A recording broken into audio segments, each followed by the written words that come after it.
It's Spurs versus Cavs tonight in Cleveland. Let's catch up on what the Cavs are going through right now. And were there any truth to those Spurs-Garland rumors?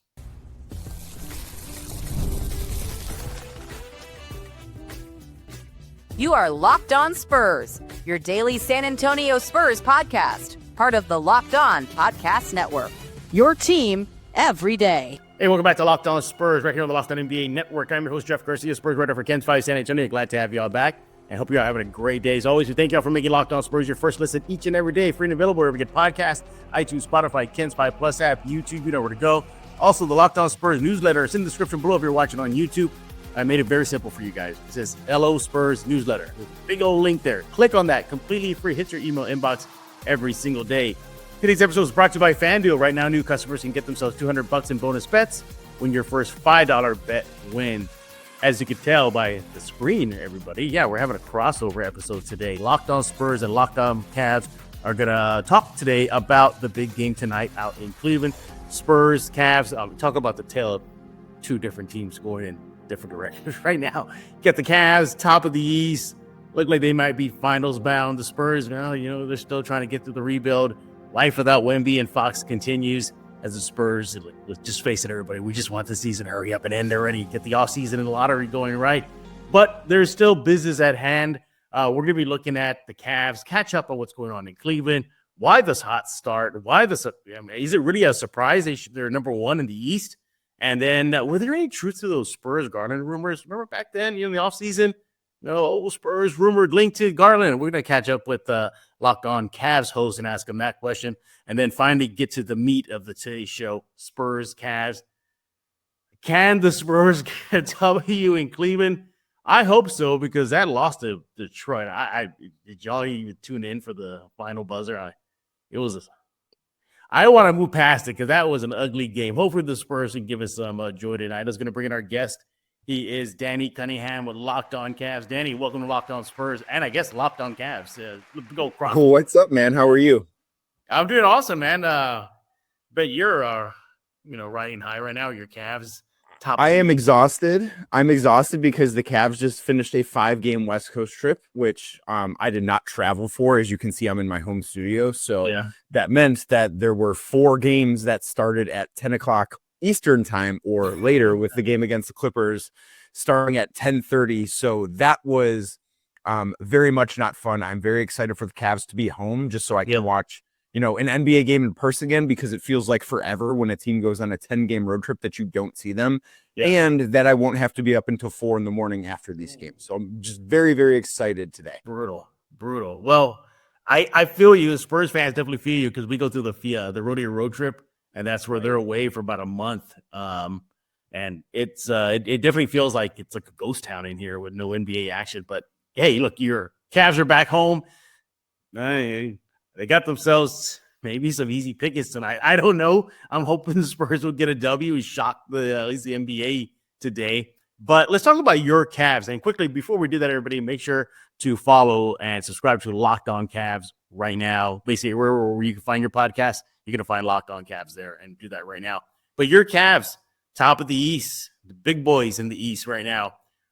Should anybody really be surprised that the Cavs are playing so well this season? I do think that there are reasons to be surprised, and I'm sure we'll get to this with the Garland stuff, but I think that it was fair to question before this year whether or not Darius Garland and Donovan Mitchell could work as well as they could together in the backcourt. I was certainly a little bit more of a believer in that than most, but then you look at the front court too, and I think it was very fair to question. I was certainly in this line of thinking, but I think it was very fair to question whether or not Evan Mobley and Jarrett Allen could work together as well as they have. Is Evan Mobley best suited to play center full time, or is splitting time between center and power forward with Jarrett Allen a good thing? What is Kenny Atkinson going to look like as the Cavs head coach replacing JB Bickerstaff? There were legitimate questions about this team. I thought that they would be good. I thought that, if they stay healthy, they're going to win 50 plus games. They're going to win, or they're going to be a top 4 seed in the Eastern Conference, because if you win 50 games in the East, historically, you finish in the top 4. It almost never doesn't happen. So I thought, okay, they'll probably be the 3 seed behind Boston, behind New York, but they'll win 53, 54 games, and they'll hit their over on FanDuel, which was set at 48.5. I didn't see this coming, though. No one saw them starting 15-0. No one saw them having 3 winning streaks of 12 games or more. So I expected them to be good. Like, I was a little bit higher on them than consensus before the season started, but I did not envision them being where they are right now. What do you think is the magic sauce right now going in Cleveland? Why is it clicking? Is it just simply, the right roster, the build around the stars of Garland and Mitchell? I mean, why are things cooking there?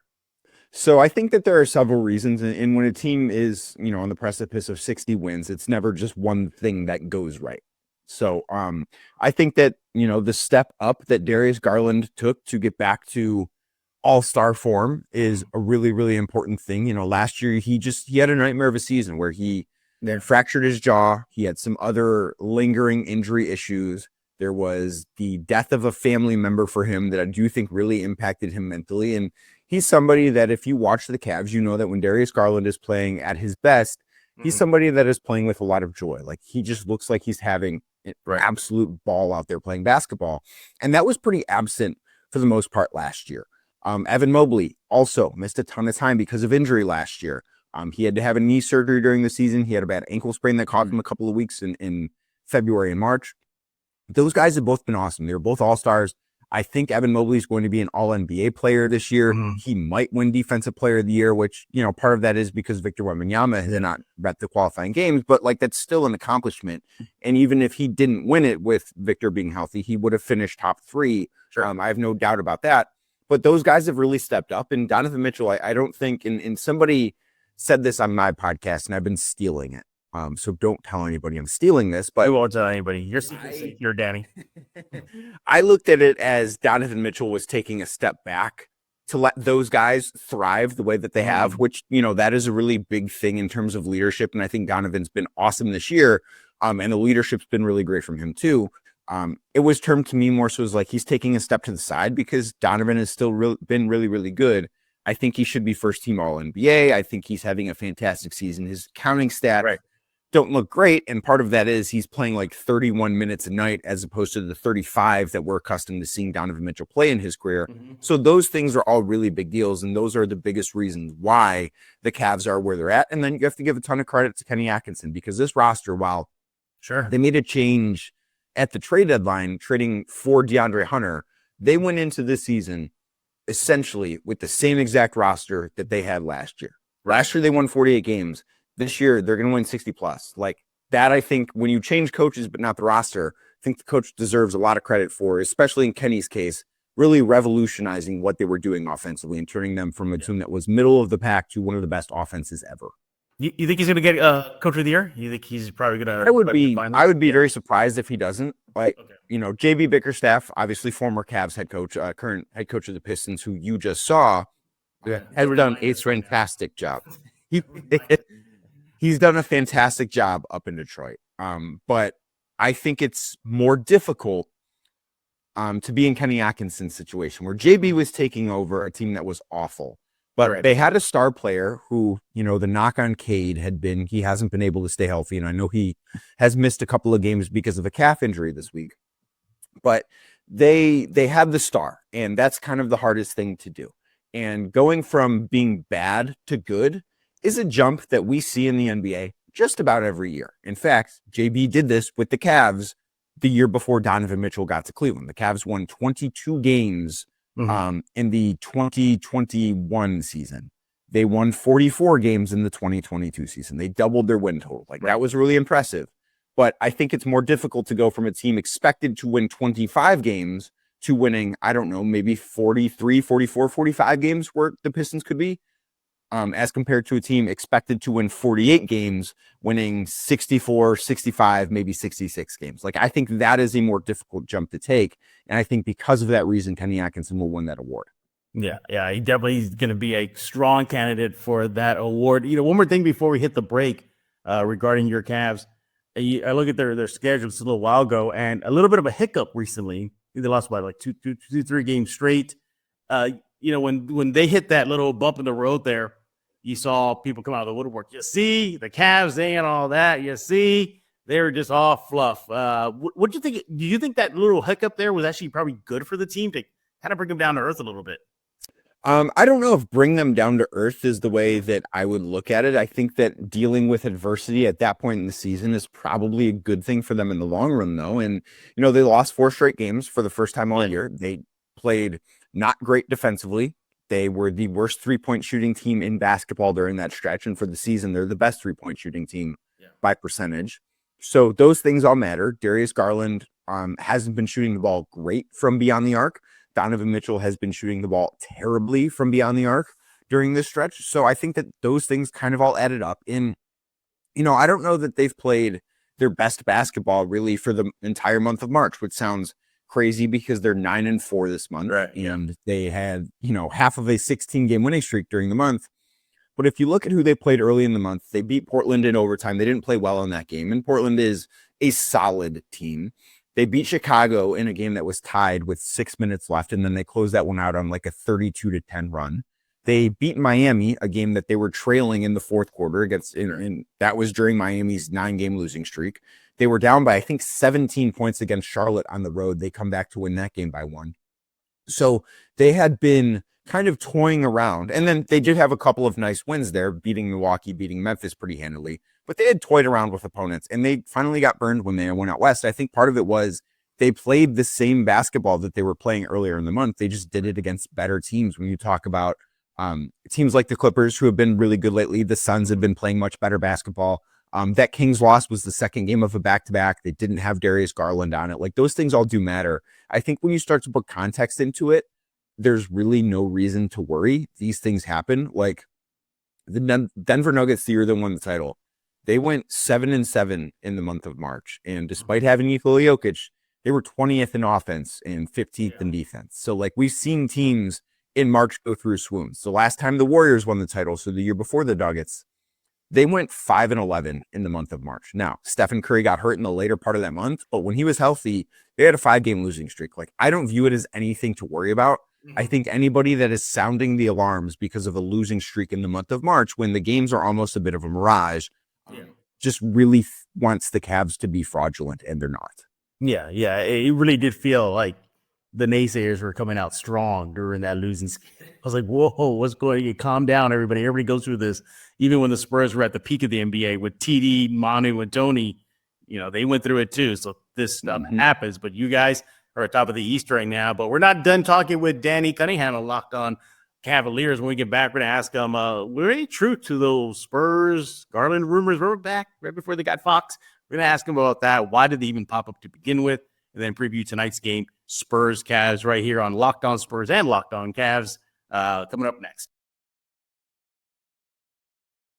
March Madness is here, and FanDuel is giving you the chance to get in on the action like never before. Right now, new customers can get $200 in bonus bets when your first $5 bet wins. That's $200 extra bucks to use on everything from buzzer beaters to Cinderella stories and even who's cutting down the nets. Pick my favorites. You got an eye on a few underdogs this year. FanDuel makes it easy to back them with spreads, totals, and game props.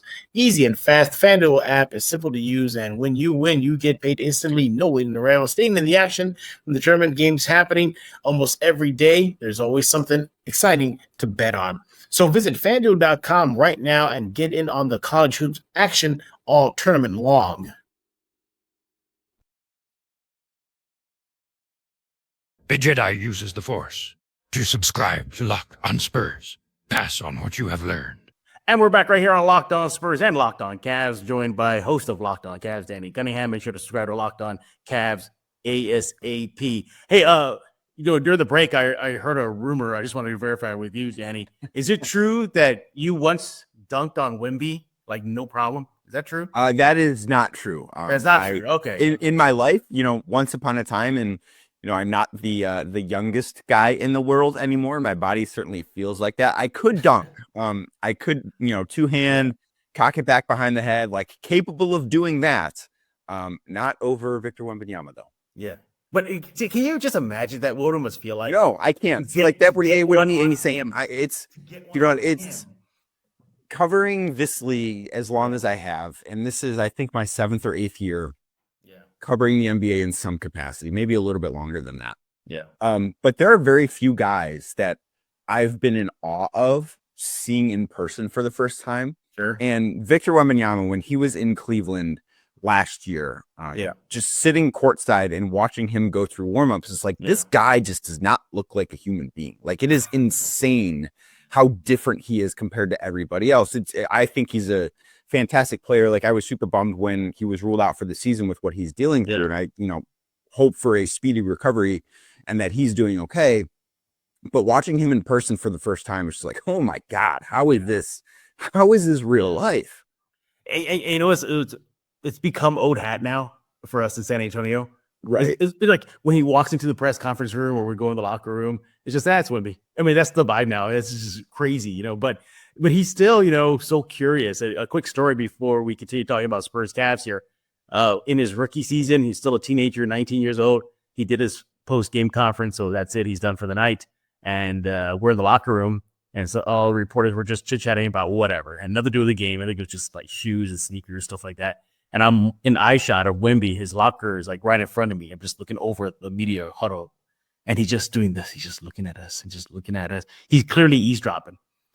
One of the reporters says, "Oh yeah, what do you think about what insert topic where we're talking about?" I forgot. I think it was sneakers. And then he just comes in and starts hanging out with us in the huddle, like talking as if like he was part of the conversation to begin with. And come to find out, he was still trying to acclimate to American culture. So like, I think he admitted that he never heard the phrase, I think it was low key. He never heard that phrase before. Wow. So he was like, what does that mean? He was like really trying to understand the American culture. And then, so we're there, remember, 19 years old at that time.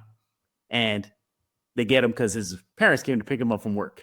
So, so that really put things in perspective at that moment. Yeah, he really put things in perspective. We're talking Spurs-Cavs right here on Locked On Spurs and Locked On Cavs. And, I just, before we continue with the preview, there was like that big rumor of the offseason, Spurs, Garland, Cavs connected, hey, watch out for this. It could happen. Obviously, it did not happen. Spurs moved on. They obviously got De'Aaron Fox in the deal. But going back to that moment in time, why did it even pop up? Were there any truth to it? And do you think the Cavs would have really dealt Garland at that time? So I think it makes a ton of sense for the Spurs to have had interest in Darius. And I don't like that. Like, if you think just, if you can change Darius's uniform from the wine and gold to the silver and black of the Spurs, he would be a fantastic fit next to Victor Wembanyama. Oh, yeah. Especially considering where he's at in his career, what he's already accomplished. And at that point for the Spurs, considering what Darius's season was last year, like, that is buying low on a guy that is still an all-star caliber player that just had a really bad season. There was a report by The Athletic that came out after the Cavs season last year, which of course ended with a second-round playoff defeat to the Boston Celtics in 5 games. And Darius didn't have a good season. And that report came out and said, if Donovan Mitchell signs a contract extension, which, contrary to things you may have heard nationally, was always a really, really strong belief here locally. Like, that was not something that people locally were questioning. Everyone. So it was I think a poorly kept secret that Donovan Mitchell was going to stay in Cleveland. It's just not that secret made it out nationally. Like, it was a poorly kept secret locally, I think. So it made sense because Darius is somebody that wants to be an all-star. He wants to receive the recognition that he deserves. And this year he has, and he's played great. And Cavs president of basketball operations, Kobe Altman, so their lead decision maker in the front office, he was asked during his postseason availability about keeping what they call the core 4 together. So Donovan and Darius, and then Evan Mobley and Jarrett Allen in the front court. And he immediately shot that stuff down. And he talked about not seeing a reason to separate those guys and still having belief that they could work. And I walked away from that press conference thinking, well, we just got lied to. And listen, executives and coaches and players, it is nowhere. It says in their contracts that they do have to speak with the media. Nowhere in those contracts does it say they have to tell the media the truth. So I just assumed, okay, this is posturing. This is wanting to protect the value of the players that the Cavs have. And then, time goes by and Donovan Mitchell signs a 3-year contract extension, which again was expected. Evan Mobley signed, the rookie scale max contract extension that will get boosted up when he makes an All-NBA team this year, which again was expected. And you just kind of kept waiting for the other shoe to drop, and it obviously never did. They kept Darius, and Jared Allen ultimately signed a contract extension. I believe this was in August at this point. I think it was August 2nd, if I'm not mistaken. He signed a contract extension. So that to me was a sign, okay, maybe we weren't getting lied to. I think it made a ton of sense from a Spurs perspective, again, to have interest in that type of player. But, at this point, you do have to say Kobe Altman was telling the truth, and there was never any intention on the Cavs end to trade not only Darius, but any of those 4 guys. And I think at this point, he's been proven pretty correct. Oh, yeah. Yeah. It's one of you look back and the history of this season, years from now, is like the moves not made work out. That was one of them. I don't got to tell you this much. Spurs fans were giddy. Again, this was pre-De'Aaron Fox deal, but man, it was just like, oh, could it happen? Make it happen. Spurs GM and front court and execs, all that good, all those people in the back behind the scenes, they wanted it to happen because at that time, at least Devin Vassell was considered the potential running mate for Wemby, not the legit. Yeah, he is the number 2 guy. So they were still like, let's wait and see. So when the Darius Garland rumors popped up, we're like, well, boom, there it is, shortcut to that. Wemby gets his running mate. We're good to go. It ended up being De'Aaron Fox, and we'll see how that pairing goes next season. They only got 5 games together this season. That was it. No, it did. I mean, such a small set. You can't even really glean much off of that. But nevertheless, yeah, the Spurs fans were excited. Yeah, they really, really thought it was going to happen. And again, it made sense. The Spurs needed perimeter help. They got it in the paint. Well, I guess Wemby, they got it all over the court. But with Garland, at least you had a legit threat for Wemby, not only to relieve kind of like the pressure, the carrying the load of the offensive end, but even a little bit of defense as well. So there is that. But hey, like they say, best moves are the ones maybe sometimes you don't make. We're not done talking for the Cavs. Yeah, that is true. We're not done talking with Danny Cunningham. When we get back, we're going to be looking at tonight's game, Spurs-Cavs. Can the Spurs do the unthinkable and beat Danny's Cavs on their court? Probably not. I don't know. No, probably not. But we'll see. We'll see what Danny has to say. Maybe we'll catch the Cavs on a bad day. But, yeah, that's coming up next right here on Locked On Spurs and Locked On Cavs. What's up, guys? This is KG Tang, voice of Sanami Shinizugawa and Demon Slayer, and you're watching Locked On Spurs with Jeff Garcia. And we're back right here on Locked On Spurs and Locked On Cavs, joined by host of Locked On Cavs, Danny Cunningham. Make sure to subscribe to Locked On Cavs ASAP. Spurs and Cavs tonight. And Danny, good thing, no Zach Collins, so no brawls between him and Donovan Mitchell. So there's that. Yeah, I forgot about that from a couple of seasons ago. Wasn't he? Didn't Zach admit in the post-game locker room that that was a dirty play on my part? Yeah, was that? Am I remembering that correctly? No, yeah, I thought so. I'm glad you brought that up. I was there in the huddle when he just blatantly said it, and he was like, "No, that was dirty." I was like, "Okay, well, at least he's on." You don't often hear players say that. Yeah, but by the way, he's thriving right now in Chicago. He's pretty good in Chicago right now. But to the matter at hand, Spurs are visiting the Cavs in their gym tonight. Spurs are coming off a horrible loss to the Pistons. I don't know. Think about it. Moving on, and the Spurs. Look, Danny. They are what they are. I mean, it's what they say. The record reflects who they are, and they are just a sub 500 team. Trying to get out of this rebuild, trying to just wait through the rest of the season without Wemby, without Fox. Look, it's going to be a tall task for the Spurs tonight. I look at you guys, and as of this recording, first in offensive rating. I got that right, about 123.1. I mean, you guys are tops in offensive rating. So there you have it. And defense has been a big issue for the Spurs. They're playing a little better of late. Not defensive player of the year awards to be handed out to the roster, but they're better. I mean, the bar was set low. Nevertheless, look, Danny, it's going to be a tall task for the Spurs. I just want something competitive because when the Spurs play against upper crust teams like your Cavs, I mean, more often than not, it's not even a contest. It's just throwing the white towel like midway through the third and move on to the next. So, you're looking at tonight's game, Spurs-Cavs. You mentioned right now you're glad the Cavs are back at home, though. Right. So, and I do think if you want to talk yourself into the Spurs for this game, I kind of think that's it. Like this So the first game back for teams from a long road trip, which this is the longest road trip of the year for the Cavs, that can be something that is really tricky, especially when in the month of March, the Cavs have played games in every time zone. They're in a stretch of 16 games in 29 days. They've not had back-to-back days off in a couple of weeks. The Spurs are going to come into this as the more well-rested team. Like, we're recording this early afternoon on Wednesday. I'm not sure what time the Cavs got back from Portland Wednesday morning after playing Tuesday night, but it was, flying through the night. Like, it's a very long trip back home for them, and it's a tough thing to have to deal with. So I do think that, if you want to talk yourself into the Spurs here, I don't think it's crazy to say that first game back from a long road trip often feels like a road game. The Cavs are going to have their body clocks not exactly where you would like them to be. The Cavs are in a stretch of a lot of basketball games in not very many days, and they haven't been playing their best basketball to begin with. Now, the one pushback I would have is, well, Donovan Mitchell didn't play for the Cavs in Portland on Tuesday night, dealing with what the team has deemed injury management for groin injury he's had. There you go. Which I do think has affected him.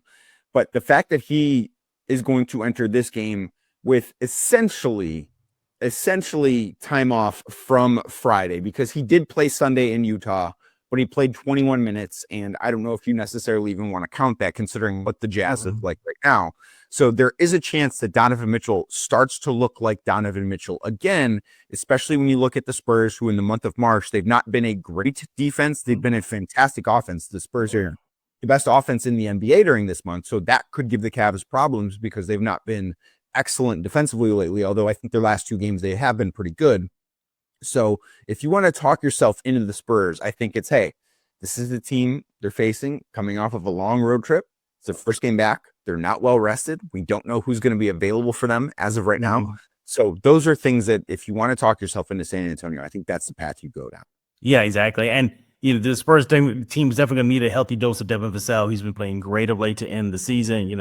20 points a night, at least during the last few weeks, is almost the norm now. And he had to pick up the mantle with no Fox and no Wemby. He is the next guy up, and he's definitely doing that. You mentioned the Spurs defense and offense, I believe. If you look at the last 5 games, they're better. They're not world beaters, but again, last 5 offensive rating 118.3, good for about 14th in the league. Again, in the last 5 games, and defensive rating 114.3, good for a net rating of 3.9. A lot better because you look at overall, defensive rating is near the bottom of the league. Overall, through all the games played at 117, 25th of the NBA. Not good. So offense has never been an issue with this team, especially when you got Wemby and Fox healthy, but even till now, they're fine. I mean, look at Devin Vassell. After the loss to the Pistons, even though it was just a beatdown, he said, look, he goes, even though this team is without Fox and Wemby, we're still okay. We're still pretty good. And he just says, we just got to clean stuff up. And that's the thing. They cannot get over that little hump of cleaning that stuff up. So what is that stuff? That stuff is commitment to defense, being physical, not getting pushed around. There's a common thread throughout the entire season, Danny, that whether it's the players or the coaching staff, Mitch Johnson or Popovich before he got sidelined, physicality. Physicality always seems to be the Spurs' issue. You get pushed around, you get pushed out of the box. Not committed to the offense and the rebounds, defensive rebounds. So, and also too, right now, Dan, they're undersized. That's why I think that's where the Cavs have the biggest advantage.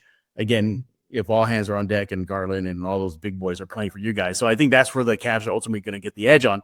They just got more size on the Spurs, and that's ultimately going to hurt the Spurs tonight. Right. That is a thing that the Cavs can take advantage. And that's not necessarily a knock on the Spurs. Like that is one of the advantages the Cavs have over most teams because they do play 2 big guys for significant chunks of the game. Now, Jared Allen, I don't think has been at his best lately. He's trying to play in all 82 games, which in today's NBA is a rarity. And I applaud him for wanting to do that. But I think at times we've seen him fatigue probably a little bit quicker than others. Like in the game against Portland on Tuesday, thought he was really bad in the first quarter. And I thought he was really good in his final shift in the fourth quarter. But he's also been dealing with a bit of a hand injury. He stopped taping it up for the first time in a while in the last couple of games of this West Coast road trip. So we'll see what he looks like. But Evan Mobley has been fantastic. on both ends. He had 4 blocks against the Portland Trailblazers. I thought that he just absolutely dominated that game defensively. I think offensively, he's been really efficient. He's the one player that you look at and say, okay, that guy had a good West Coast road trip. He played bad against the Clippers, but other than that, he was great. So I do think that is somewhere the Cavs do have a distinct advantage in this game on Thursday night. Absolutely. I'm also looking at Castle taking on Garland. See how that matchup fares out. You know, Steph Castle, that presumptive rookie of the year. I think at this point, he looks like he might be running away with it already. So, look, he's a kid that just relishes taking on the opposing team's best perimeter player, and whether it be Mitchell or Garland. I mean, I think either way here, this matchup would be interesting to watch, see how young Castle handles those two big boys. Considering too, because that's pretty much all that fans are really paying attention to now. I mean, look, the playoffs are definitely out. Playing mathematically, I think focusing on the offseason and the draft is probably where the Spurs are at. I think that's where they're at. Yeah. So, the fan base, they're definitely looking beyond the season already. But as far as anything to keep on watching the last handful of games the Spurs have is just to see how much better Castle can get. Just from the lock up that rookie of the year. I mean, it'd be great. Like silver linings at this point, Danny, it really is of the season. It's, hey, back-to-back rookie of the year awards. Yay. But it's really, really is silver linings right now. And other stuff too, like how much, Devin can get, not necessarily for his development in the Spurs uniform, but some Spurs fans are like, maybe trade up that trade value asset there. Devin, if we got to flip you in the off season. So there's that as well. So look, I mean, even though the Spurs season has it's been rough, man. It's been rough. I mean, I get it. Our colleague, Lockdown Celtics, Paralysis, he was messaging me the other day, and he's like, man, he goes, how you doing at the games? I go, man, it's tough, man. I mean, how much more can I go to games and be like, how's Steph Castle doing? How much more can you get out of the coaching staff and the players? But it's tough, but brighter things ahead. This is a rebuild. The Spurs are going through it. There'll be brighter days ahead. Hopefully they come sooner than later. And we get to the point where the Cavs are top of the West. The Cavs are at top of the East right now. And but Danny, before we let you go, fans need to know everything about Locked On Cavs, how they can subscribe, what they can do, where we can help you out and support you guys. Yeah, just Locked On Cavs anywhere you get your podcasts, Apple, Spotify, anywhere else. On YouTube as well, of course. So if you're watching this video, hit a thumbs up, and then go on over to Locked On Cavs and hit a thumbs up on all my videos. I also write about the team if you're looking for written coverage at my Substack. The Inside Shot links to that are either in my episode descriptions, wherever you get your podcasts, or on my social media platforms as well, Twitter, Blue Sky, all of that stuff. Yeah, and do Spurs fans a favor. Take it easy on Wemby next time you face him one-on-one. You don't have to embarrass him so bad all the time. Dunking on him, crossing him up. I mean, Danny, take it easy on the young kid, man. I'll see what I can do. All right. Yeah, let's see what he's going to do there, Spurs fans. All right. Danny, thank you for taking time out of your busy schedule to come on here on Locked On Spurs to discuss tonight's game, Spurs, Cavs, and much more.